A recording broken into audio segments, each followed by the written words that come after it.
ورحمة الله وبركاته.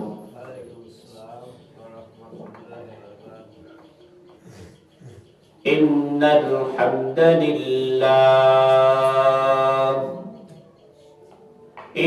الحمد لله الأكرم الذي خلق الإنسان وكرمه وعلمه من البيان ما لم يعلم، فسبحان الذي لا يحصى امتنانه باللسان ولا بالقلم، ونشهد أن لا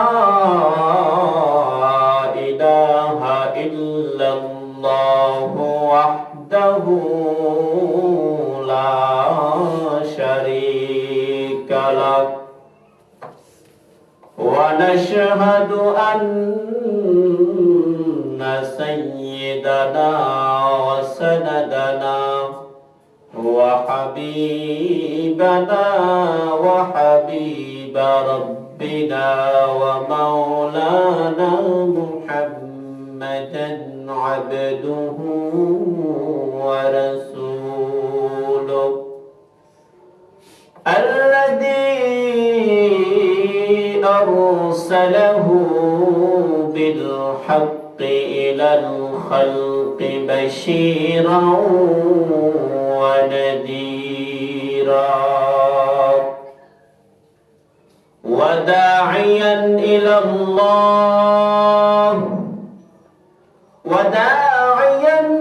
الله بإذنه وسراجا وقمرا منيرا. أما بعد فقد قال الله تبارك وتعالى في كلامه المجيد وفي فرقانه الحميد. সবাই করে أعوذ بالله من الشيطان الرجيم. بسم الله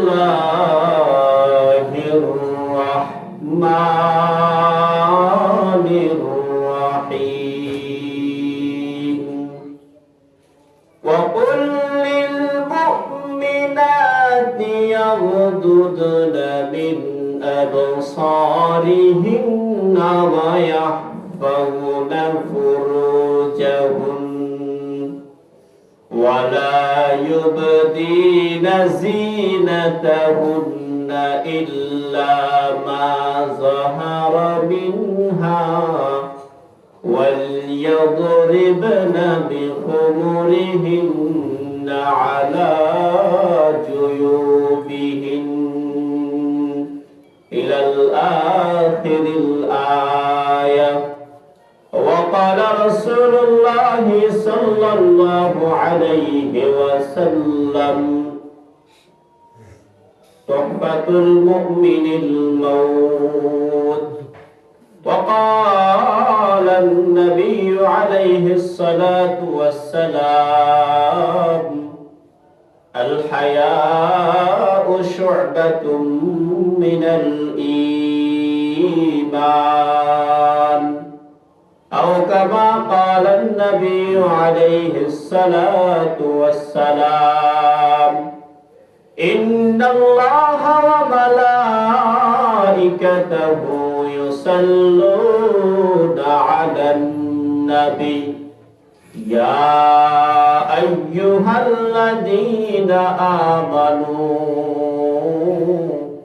صلوا عليه وسلموا تسليما. اللهم صل على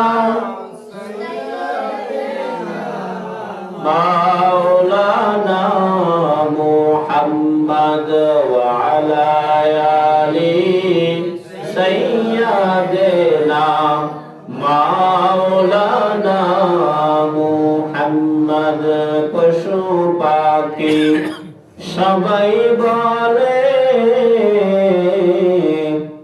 আজ আমাদের খুশির দিন এই ধরাতে তশরীফ আনিলেন রহমাতান লিল আলামিন আল্লাহুম্মা সাল্লি আলা সাইয়্যিদিনা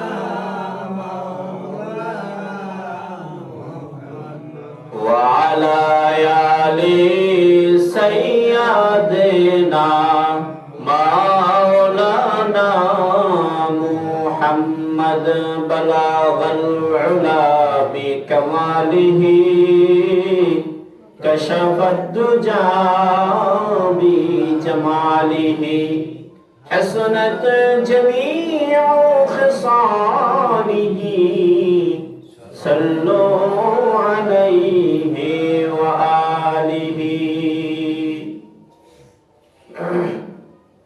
মুআজ্জাজ মুহতারাম হযরত মুসাল্লিয়ান ইকরাম আল্লাহ জাল্লা জালালুহু ওয়া তাআলা শানুহুর দরবারে অসংখ্য অগণিত শুকর এবং সাজুদ যে মহান রব্বুল আলামিন আমাদের সকলকে প্রতি জুমার ন্যায় এই জুমায়ও মসজিদে আসার বসার এবং কোরআন ও হাদিস ভিত্তিক আলোচনা শুনবার মতো ব্যবস্থা করে দিয়েছেন। এজন্য সে রব্বে কারীমের দরবারে সকলে অন্তরের অন্তরস্থল থেকে একবার কালিমাতুশ শুকুর আদায় করি, সকলে বলি আলহামদুলিল্লাহ। লাখ কোটি দরুদ ও সালাম সেই রাসূলের শানে যে রাসূলকে সৃষ্টি না করলে আল্লাহ তাআলা এই আসমান, এই জমিন, এই পৃথিবী, এই গ্রহ নক্ষত্র, সূর্য, চন্দ্র যাহা কিছু আছে, এই মানব জাতি, জিন জাতি, পশু পাখি আল্লাহ তাআলা কিছুই সৃষ্টি করতেন না, ঠিক কিনা? সেই রাসূলের শানে একবার সকলে দুরূদ পাঠ করি, সকলে বলি সাল্লাল্লাহু আলাইহি ওয়াসাল্লাম।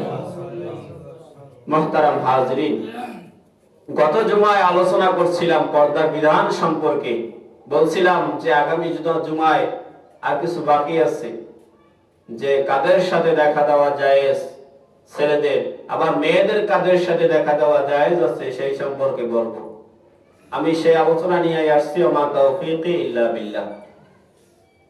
আল্লাহ রাব্বুল আলামিন বলেন ওয়া কুল লিল মুমিনাতি ইয়াগুদুনা মিন আবসারিহিন্না ওয়া ইয়াহফাযুনা ফুরুজাহুন্না ওয়া লা ইউবদীনা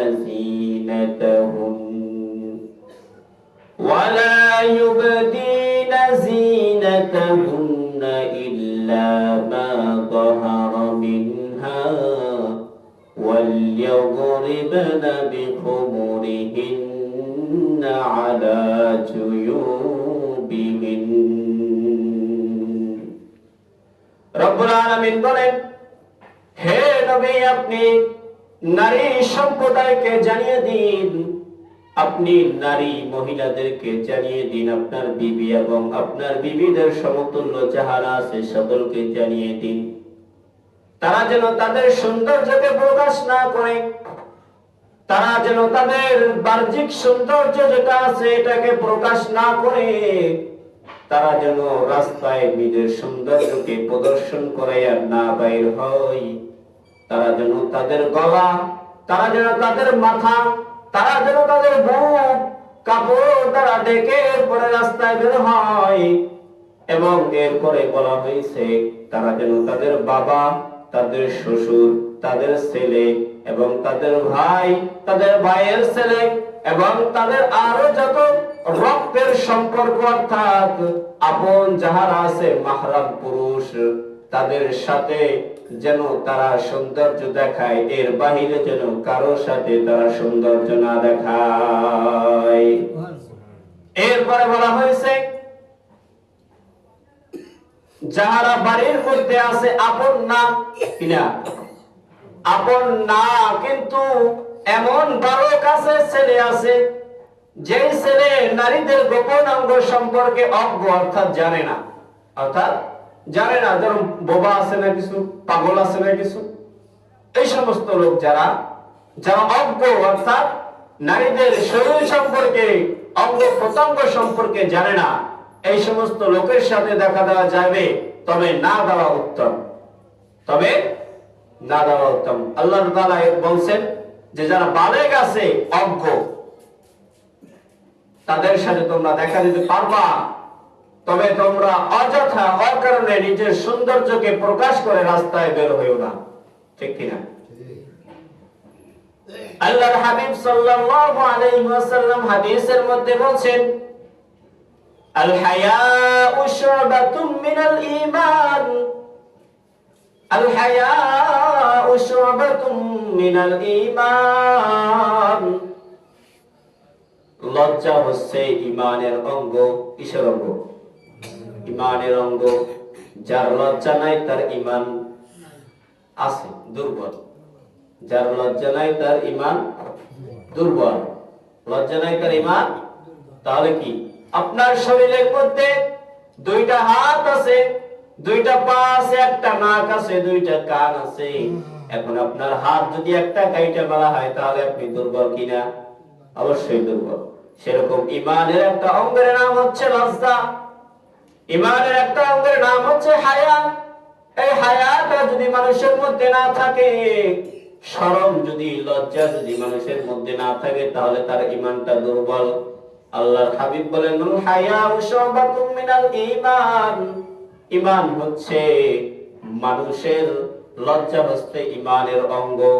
এজন্য আল্লাহর হাবিব বলেন, কোন অবৈধ নারীর সামনে যাইতেও তুমি লজ্জা করো। অবৈধ নারী যার সাথে তোমার দেখা দেওয়া জায়েজ নাই, তার সামনে যাইতেও তুমি লজ্জা বোধ করবা, তাহলে তোমার ঈমান ঠিক আছে। আর যদি তুমি অবৈধ নারীকে দেখো, একবার দেখো, মা পাশে দ্বিতীয়বার ইচ্ছা করে দেখো, তাহলে বুঝতে হবে তোমার ঈমানের মধ্যে ভেজাল আছে, ঠিক কি না? আল্লাহর হাবিব সাল্লাল্লাহু আলাইহি ওয়াসাল্লাম বলেন, যখন কোন পুরুষ, যখন কোন ছেলে কোন অবৈধ নারীর শরীরে স্পর্শ করে, আল্লাহর আসমান এবং জমিনের মধ্যে যাহা কিছু আছে সবকিছু থরথর করে কাঁপতে থাকে। আল্লাহর আসমান এবং জমিনের মধ্যে যাহা কিছু আছে সবকিছু থরথর করে কাঁপতে থাকে। তাহলে আমাদের এলাকায় আমরা কি করতেছি? যাদের সাথে আমাদের দেখা দেওয়া জায়েজ নাই, হাত ধরে হাঁটতেছি, আছে না নাই? আছে না? এগুলো করা যাবে না, আল্লাহর হাবিব নিষেধ করেছেন। অন্য হাদিসের মধ্যে আল্লাহর হাবিব বলেন, কোন ছেলে যখন একটা অবৈধ নারীকে স্পর্শ করে, এই স্পর্শ করার থেকে তার নিজের মাথার মধ্যে লোহার পেরেক গাঁথানো আরো ভালো। তাহলে কতটা হুঁশিয়ারি দিয়েছেন রাসূল, যে অবৈধ নারীকে স্পর্শ করার চেয়ে তোমার মাথায় তুমি নিজে লোহা ঢুকাও, তাও তোমার জন্য উত্তম হবে। অবৈধ নারীকে যদি স্পর্শ করো, তাহলে আসমান এবং জমিন কাঁপে ওঠে, আমার আরশ কাঁপে ওঠে। এজন্য এটা করা যাবে না। এ থেকে আল্লাহ আমাদের হেফাজত করুন, সকলে বলুন আমিন। রাসূল সাল্লাল্লাহু আলাইহি ওয়াসাল্লাম বলেন, আমি মেরাজের মধ্যে যখন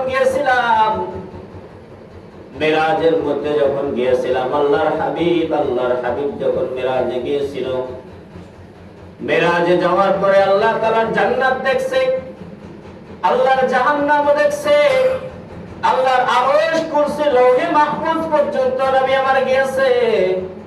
কিন্তু নবীজি বলে, আমি যখন জাহান্নামের মধ্যে ঢুকছি, জাহান্নামের মধ্যে জিনাকারের শাস্তি দেখছি, আমি জাহান্নামের মধ্যে কবিরা গুনাহগারের শাস্তি আমি দেখছি, জাহান্নামের মধ্যে যারা দুনিয়ায় লোভ লালসা করছে, হারাম খাইছে, তাদের আযাবও আমি দেখছি, যারা সুদ ঘুষ খাইছে তাদের আযাব আমি দেখছি।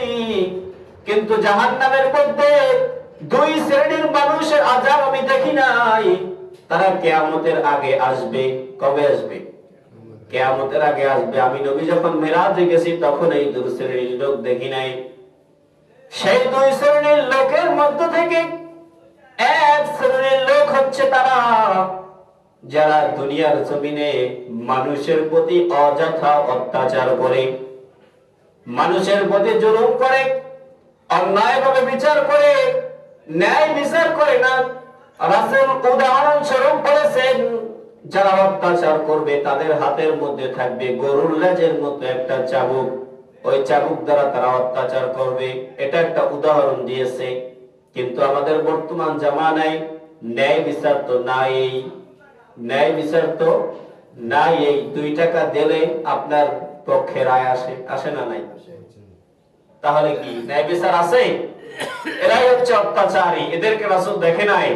তবে কি রাসূল বলে গেছে আমি 2 শ্রেণীর লোক দেখি নাই, তাদের মধ্যে একজন হচ্ছে মানুষের প্রতি অযথা অত্যাচার করে, অকারণে অত্যাচার করে, অন্যায়ভাবে জুলুম করে, মজলুমের উপর জুলুম করে। এই সমস্ত লোক জাহান্নামে যাবে। আমি তাদেরকে দেখি নাই, কিন্তু আমি রাসূল বলে গেলাম।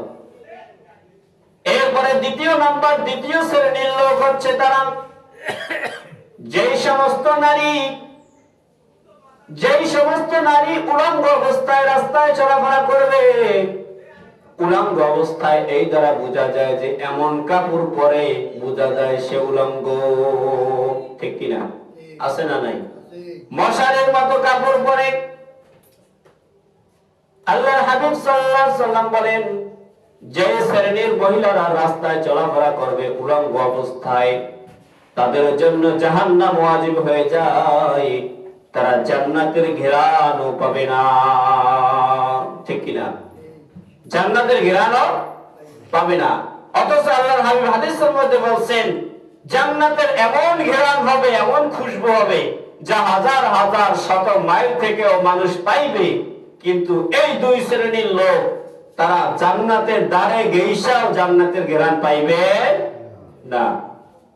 তাহলে এদের জন্য রাসূল কঠিন হুঁশিয়ারি দিয়েছেন যে কিয়ামতের আগে এই 2 শ্রেণীর লোক দুনিয়ায় আসবে যাদেরকে আমি দেখি নাই, তারা হবে জাহান্নামের অধিবাসী। সবাই বলে নাউযুবিল্লাহ। আমাদের মা বোনদেরকে রাস্তায় উলঙ্গ অবস্থায় চলাফেরা থেকে আল্লাহ হেফাজত করুক। এমনও মা বোন আছে বলে আমি বোরখা পরি, কিন্তু তার বোরখার দিকে তাকাইলে দেখা যায় ভিতরে সবকিছু দেখা যায়, আছে না নাই? এই বোরখা থেকে রাসূল নিষেধ করেছেন বোরখা হবে ঢিলাঢালা। আর আমাদের এলাকার মা বোনরা এমন বোরখা পরে বর্তমান বাংলাদেশে, তার অঙ্গ প্রত্যঙ্গ কোথায় কি সবকিছু নজর দিলে দেখা যায়, যায় কি যায় না? এর দায়ভার কিন্তু আমাদের নিতে হবে। কাদের নিতে হবে? আমাদের। কাদের? আমাদের। আমরা নিষেধ করি না। আমাদের মা বোন রাস্তায় বের হয়ে যায় খোলামেলা, আমরা নিষেধ করি না, আমরা বাধা দেই না। এই দায়ভার আল্লাহ তাআলা আপনাকে আমাকে ধরবে যখন কাল কিয়ামতের ময়দানে উঠবেন। জান্নাতে আপনি যাইতে চাইবেন, আপনার মেয়ে জাহান্নামী হয়ে গেছে, ডাক দিয়ে বলবে আল্লাহ আমার বাবা আমাকে পর্দা করতে বলে নাই, আমার মা আমাকে পর্দা করতে বলে নাই, আমার ভাই আমাকে পর্দা করতে বলে নাই। সেদিন আপনি ধরা খেয়ে যাবেন। এজন্য আগে থেকে সতর্ক হন। আল্লাহ তৌফিক দান করুক। সকলে বলুন আমিন। আল্লাহর হাবিব সাল্লাল্লাহু আলাইহি ওয়াসাল্লাম বলেন কোন মহিলা যেন মাহরাম পুরুষ ছাড়া একাকিত্ব কোথাও সফর না করে। কোন মহিলা যেন মাহরাম পুরুষ ছাড়া, অর্থাৎ তারা যারা রক্তের আপন, এই আপন পুরুষ ছাড়া যেন তারা কোথাও কিনা যায়, সফর না করে। এক সাহাবী এই কথা শুনে বলল ইয়া রাসূলুল্লাহ, ইয়া হাবিবাল্লাহ, আমি তো বিভিন্ন যুদ্ধের মধ্যে নাম লেখাইছি, আমি যুদ্ধে অংশগ্রহণ করছি, কিন্তু আমার স্ত্রী মক্কায় যাওয়ার জন্য, বাইতুল্লাহ হজ করার জন্য রওনা হয়েছে। এদিকে তো আমি যুদ্ধে নাম লাগাই ফেলছি, আমি যুদ্ধে যাব। তখন রাসূল সাল্লাল্লাহু আলাইহি ওয়াসাল্লাম বলেন তোমার যুদ্ধ পরে তুমি আগে তোমার স্ত্রীকে ঠিক করো, কারণ তোমার স্ত্রীর বিধানটা হচ্ছে পর্দার বিধান। সে যেহেতু একা যাইতেছে বাইতুল্লাহ হজ করার জন্য, তার পর্দা নষ্ট হওয়ার জন্য ভয় আছে না? এজন্য তুমি তোমার স্ত্রীর ফরজ বিধানকে আগে কন্ট্রোল করো, এরপরে তুমি জিহাদে যাইও। এই কথা শুনে ওই সাহাবী বলল ইয়া রাসূলুল্লাহ, ইয়া হাবিবাল্লাহ, আমি আমার স্ত্রীর সাথে যদি এখন যাই তাহলে কি আমি আর জিহাদের সওয়াব পাবো না? আমার তো বড় মনে আশা আমি জিহাদে যাব। তখন রাসূল সাল্লাল্লাহু আলাইহি ওয়াসাল্লাম বলে, আমার সাহাবী, তুমি যাও যাও যাও, জিহাদে তোমার যাওয়া লাগবে না, তুমি তোমার স্ত্রীর সাথে হজে যাও, তোমার স্ত্রীর মাহরাম হিসেবে বডিগার্ড হিসেবে চলে যাও। আল্লাহ তাআলা তোমাকে স্ত্রীর সাথে যাওয়ার কারণে জিহাদের সওয়াব দান করে দিবে। সুবহানাল্লাহ। তাহলে আপনার আমার স্ত্রীকে, আপনার আমার বোনকে, আপনার আমার মাকে একা কোথাও পাঠানো যাবে, সাথে একজন মাহরাম লোক লাগবে, যাদের সাথে দেখা দেওয়া জায়েজ। এই সমস্ত লোক দিয়ে আপনি পাঠাবেন, আপনি না যাইতে পারলেও এটা আপনার আমার দায়িত্ব। এরপরে রাসূল সাল্লাল্লাহু আলাইহি ওয়াসাল্লাম বলেন, প্রত্যেকটা চক্ষুই হচ্ছে ব্যভিচারী। কি ব্যভিচারী? যে হেফাজত করতে পারে তার জন্য ভালো, না পারলে ব্যভিচারী। প্রত্যেকটা চক্ষুই হচ্ছে ব্যভিচারী। একজন নারী যদি রাস্তা থেকে হাইটা যায়, এমন কোন পুরুষ নাই যার নজর পড়বে না। আছে না? আছে আছে আছে, এমন না? একজন নারী যখন সুগন্ধ ব্যবহার করে, কি ব্যবহার করে? সুগন্ধি যখন ব্যবহার করে, কোন পুরুষের মজলিসের পাশ দিয়ে যখন যায়, প্রত্যেকের নাকে ঘেরান যাবে কি যাবে না? যাবে। তাহলে নারীও ব্যভিচারের গুনাহ করলো, পুরুষদেরকেও কি করাইলো? গুনাহ করাইলো। আল্লাহর হাবিব বলেন, যখন কোন নারী সেন্ট ব্যবহার করে, সুগন্ধি ব্যবহার করে রাস্তা দিয়ে বের হয় অথবা কোন পুরুষের পাশ দিয়ে হাইটা যায়, ওই পুরুষের নাকে যদি সেন্ট এবং সুগন্ধির ঘ্রাণ যায়, সাথে সাথে ওই নারী হবে পতিতা নারী। নাউযুবিল্লাহ। বেশ্যা বলা হয়েছে হাদিসের মধ্যে, বেশ্যা নারী বলা হয়েছে। এজন্য মা বোনরা সাবধান। সেন্ট ব্যবহার করবেন সাময়িক সময়ের জন্য, সেন্ট নয়, এটা আতর ব্যবহার করবেন সাময়িক সময়ের জন্য, শুধুমাত্র আপনার স্বামীর জন্য। কার জন্য? স্বামীর জন্য ব্যবহার করবেন। আপনার বাবা, আপনার শ্বশুর, আপনার ভাই, বাহিরের লোক, এদের জন্য সেন্ট আতর ব্যবহার করা যাবে না। কারণ আপনার শরীর থেকে যদি সুগন্ধিময় ঘ্রাণ আসে, মানুষের অন্তরের খবর কেউ জানে না, তার মধ্যে কুমন্ত্রণা কামবা আসতে পারে কিনা? পারে না? পারে। এই জন্য রাসূল নিষেধ করেছেন। এজন্য মা বোনরা সাবধান, সেন্ট ব্যবহার করবেন না। কারণ আপনাদের স্থান হচ্ছে ঘরে। অকারনা ফি বুয়ুতিকুন্না, নারীরা ঘরে অবস্থান করবে, তাদের বাইরে ব্যবহার তো কোনো প্রয়োজন নাই। আছে? আছে। এজন্য তারা ঘরে ব্যবহার, ঘরে অবস্থান করবে, তাদের ঘরে সুগন্ধির কোনো প্রয়োজন নাই, শুধুমাত্র স্বামীর জন্যই প্রয়োজন আছে। আমি যে বাইরে বের হবো, আমার গা দিয়ে গন্ধ আসবে, এগুলো সুযোগ আছে নারীদের? নাই। এজন্য নিষেধ করা হয়েছে। আল্লাহর হাবিব হাদিসের মধ্যে বলেন, চোখের জিনা হলো চোখ থেকে খারাপ জিনিস দেখা, হাতের জিনা হলো হাত থেকে খারাপ কাজ করা, পায়ের জিনা হলো পা দিয়া খারাপ কাজের দিকে আগানো, কলবের জিনা হলো কলবের মধ্যে খারাপ জিনিস আমার রেখে দেওয়া। আপনার জেহেনের জিনা হলো খারাপ চিন্তা ভাবনা করা। বললাম কি? চোখের জিনা খারাপ জিনিস দেখা। এজন্য মহিলাদেরকে দেখলে জিনা হবে কি হবে না? তারা গায়রে মাহরাম, তাদের আমাদের দেখা জায়েজ আছে? নাই। এজন্য যদি একবার দেখি চোখ পড়ে যায়, তাহলে চোখটা নিচে নামাইয়ে ফেলবো। কারণ একবার মার্জনা করবে কে? কি মাফ করবে? আল্লাহ। একবার তাকাইলে মাফ করবেন আল্লাহ। কারণ ওটা অইচ্ছায় হয়েছে, ইচ্ছায় হয় নাই। অইচ্ছায় হয়েছে। আপনি আমি রাস্তা দিয়ে হাঁটতেছি, হঠাৎ করে সামনে বাজছে, তাকান তো পড়ছে নাকি? যদি না তাকাইতাম তাহলে তো খাইতাম বাড়ি। এজন্য আল্লাহর হাবিব বলেছেন, একবার তাকাইলে কি আছে? মাফ আছে। আর সেই একবারটা যদি এবার স্থগিত হয়, তাহলে কবিরা গুনাহ, তাহলে কবিরা গুনাহ। তবে অনিচ্ছায় যদি একবার হয়, সেটা মাফ করবেন, কিন্তু দ্বিতীয়বার যদি আর এটা দেখিতে যায়, এইরকম যদি দেখি, তাইলে কবিরা গুনাহ হবে, সাথে সাথে জিনার গুনাহ হবে। নাউযুবিল্লাহ। এজন্য মা বোনদেরকে বলতে চাই, আপনারা পর্দা করেন পর্দার মতো। যে পর্দা আপনার আমাকে হযরত ফাতেমা রাদিয়াল্লাহু তাআলার সাথে জান্নাতে নিবে, ঠিক কিনা? হযরত ফাতেমা কেমন পর্দাশীল ছিলেন, গত সপ্তাহে বলছিলাম নাকি? বলছিলাম না? এমন পর্দা করতেন, পর্দা করার কারণে আল্লাহ তাআলা তার কবরটাকে পর্দার মধ্যে নিয়ে গিয়েছিলেন, ঠিক কিনা? বলছিলাম, মনে আছে? শুধুমাত্র নবীদের স্ত্রী নয়, আমাদের দেশে এমনও মানুষ আছে যারা আল্লাহর ওলি। আব্দুল কাদের জিলানী রাহমাতুল্লাহি আলাইহির নাম শুনছেননি? এই আব্দুল কাদের জিলানী যখন তার মায়ের গর্ভের মধ্যে ছিল, তার বাবা তার মায়েকে কতটা পর্দা করাইতো একবার শুনুন। আব্দুল কাদের জিলানী যখন তার মায়ের গর্ভের মধ্যে, এমন অবস্থায় একদিন আব্দুল কাদের জিলানীর বাবা বাজার থেকে নতুন কাপড় নিয়ে আসছে। আব্দুল কাদের জিলানীর মায়ের জন্য নতুন কাপড় নিয়ে আসছে। আসার পরে যখন আব্দুল কাদের জিলানীর মা কাপড় গোসল করে যখন কাপড় শুকাতে দিয়েছে, নতুন কাপড় বাড়ির আঙিনায় রোদ্রে শুকাতে দিয়েছে, আব্দুল কাদের জিলানীর ঘরে একটা গোলাম ছিল, যিনি কাজবাজ করতো, রাখালগিরি করতো, এমন একজন লোক ছিল। আব্দুল কাদের জিলানীর আব্বা যখন বাজার থেকে ফিরছিলেন, বাড়ির আঙিনায় যখন আসছেন, তখন দেখতেছেন বাড়ির গোলামটা তার স্ত্রীর শুকা দেওয়া কাপড়ের দিকে এক ধ্যানে তাকাইয়া আছে।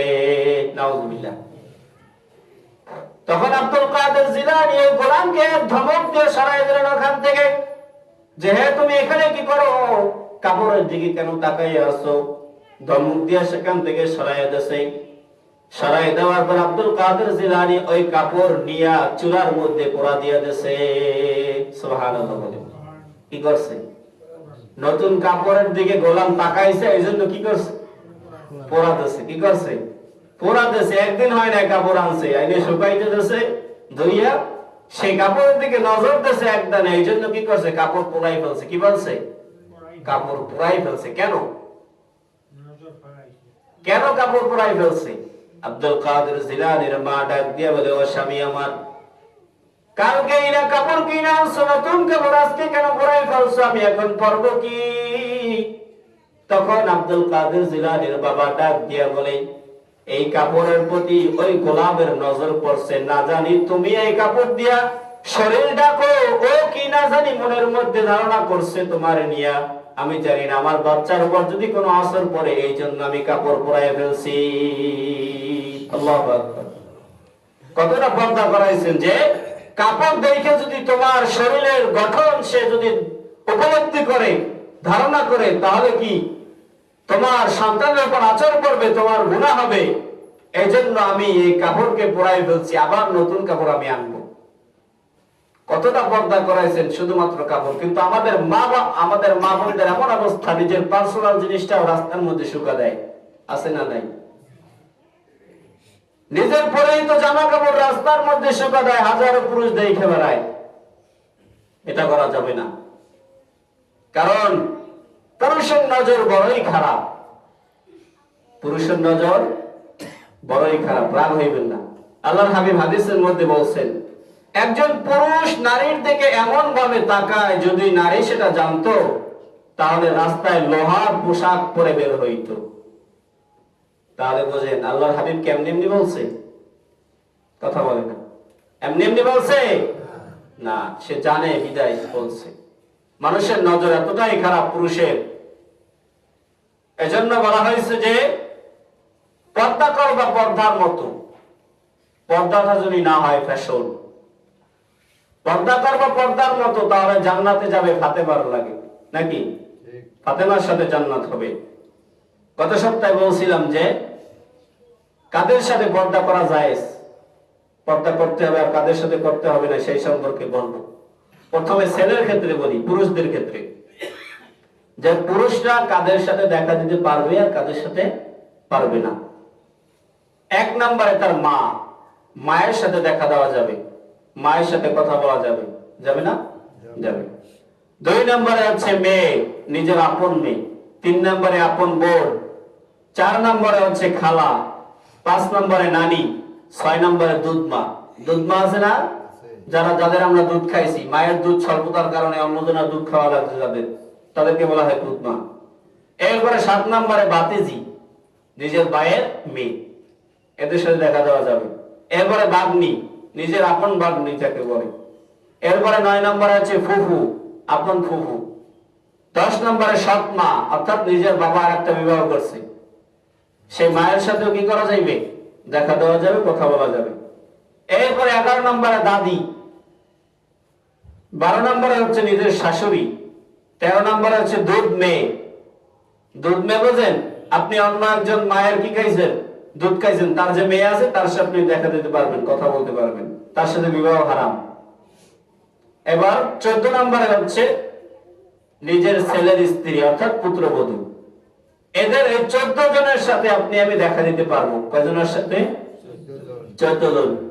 এই 14 জন ব্যতীত বাকি কারোর সাথে দেখা দেওয়া জায়েজ নাই। তাদের সাথে বিবাহ জায়েজ আছে। বিবাহ কি আছে? জায়েজ আছে। আর এই 14 জনের সাথে যাদের সাথে দেখা দেওয়া জায়েজ, তাদের সাথে বিবাহ হারাম। বিবাহ হারাম। বুঝে আসছে? বুঝে আসছে কথা? তাহলে এখন নারীদেরটা বলি যে নারীরা কোন পুরুষের সাথে দেখা দিতে পারবে। নারীদের ক্ষেত্রে সর্বপ্রথম বাবা, এরপরে ছেলে, এরপরে তাদের ভাই, এরপরে নানা, এরপরে দুধ ভাই। দুধ ভাই বোঝেন না? দুধ ভাই। এরপরে মামা, এরপরে ভাতিজা, নিজের নিজের নিজের ভাতিজা যে আছে।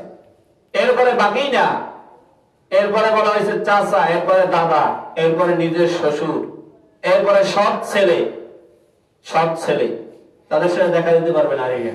এরপরে দুধ ছেলে, যাকে দুধ খাওয়াইছে, অন্য একজন ছেলেকে দুধ খাওয়াইছে, তাকে বলে দুধ ছেলে নাকি। এরপরে হচ্ছে নিজের আপন মেয়ের জামাই, আপন মেয়ের জামাই। এই 14 জন পুরুষের সাথে নারীরা দেখা দিতে পারবে। কারা? নারীরা। এই 14 জন পুরুষ ব্যতীত বাকি কোন পুরুষের সাথে নারী দেখা দিতে পারবে না, তার সৌন্দর্য প্রদর্শন করতে পারবে না। এই 14 জন পুরুষের সাথে একজন নারীর বিবাহ হারাম। আর বাকি সমস্ত পুরুষের সাথে বিবাহ করা কি আছে? জায়েজ আছে। কথা ক্লিয়ার? বুঝে আসছে সবাই?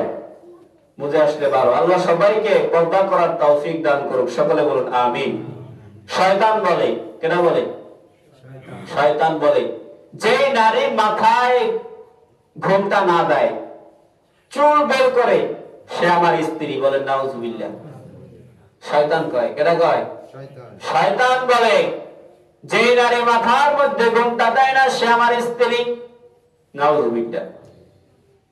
যে ব্যক্তি অযথা অপচয় করে, অর্থ ব্যয় করে, যে ব্যক্তি অযথা অকারণে অর্থ ব্যয় করে, অপচয় করে, সে আমার ভাই।